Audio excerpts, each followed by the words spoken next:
नमस्कार विद्यार्थी मित्रांनो तुम्हाला स्क्रीनवर गणित दिसते बघा।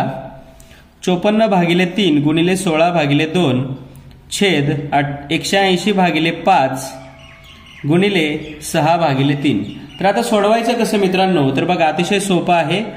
पहिल्यांदा काय करून घेऊया, यांच्यातला गुणाकार आधी करायचा नाही, दोघांचा या ठिकाणी याचा भागाकार करून घेऊया, याचा भागाकार करून घेऊया।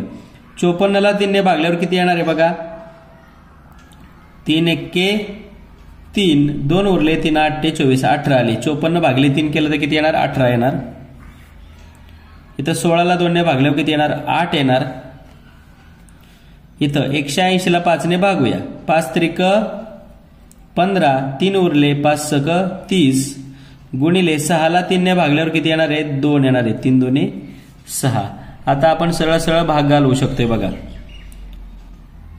18 एक्के 18, 18 दुने 36, पुन्हा बे एक बे, बे चौक 8, पुन्हा इथं 2 उरला, बे एक बे, बे दुने 4, काय आलं उत्तर, बे एक बे 2। किती सोपं आहे की नाही मित्रांनो। तर अशा पद्धतीने हे गणित सोडवायचं होतं। थँक्यू।